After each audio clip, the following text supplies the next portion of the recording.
Existem alguns personagens bíblicos que associamos a certas profissões. Podemos dizer que um determinado nome traz imediatamente uma certa ocupação à mente. Davi era um pastor, Neemias era um construtor, Pedro era um pescador, Esther era uma rainha, Paulo era um construtor de tendas. Porém, quando você pensa em Raabe, o que aspecto do passado dela vem à sua mente?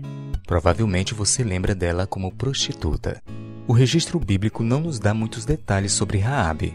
De acordo com o capítulo 2 do livro de Josué, sabemos que ela morava em Jericó, perto do muro da cidade. Ela era evidentemente bem conhecida por todos da cidade, pois os dois espias não tiveram dificuldades em identificar a sua casa e o rei de Jericó sabia quem era ela e onde morava. O contexto do capítulo 2 narra que Josué, quando chega à terra prometida, escolheu 2 espiões para irem e buscar informações sobre a terra que eles pretendiam conquistar. Essa primeira cidade a ser conquistada era Jericó. Então os espiões passaram a noite na casa de Raabe.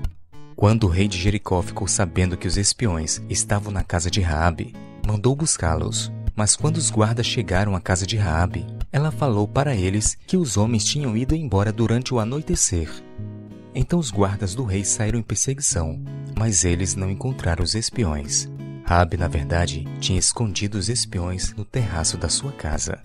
Quando passou o perigo, ela foi até o encontro deles e declarou sua fé dizendo que Deus tinha dado essa terra aos israelitas. Ela reconheceu que Deus é acima de todos nos céus e na terra. Os espiões concordaram em poupar a família de Raabe, porque ela tinha os ajudado, fazendo com que suas vidas fossem poupadas. Raabe então recebeu orientações dos espiões.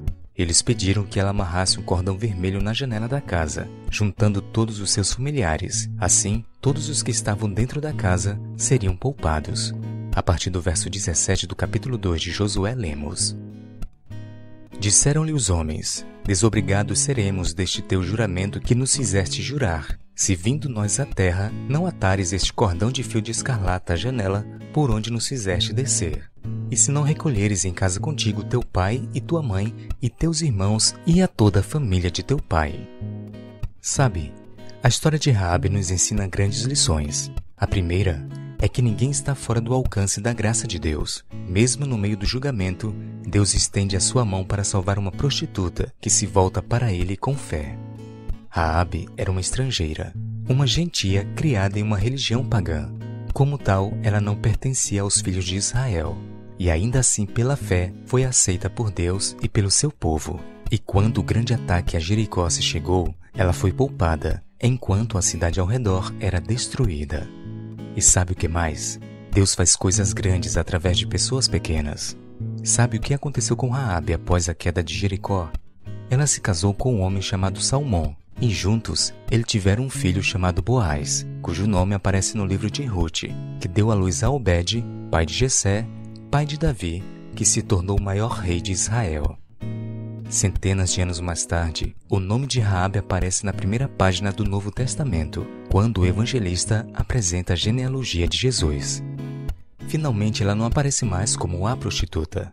Ela, para sempre, passa a ser conhecida como Raabe, a filha de Deus.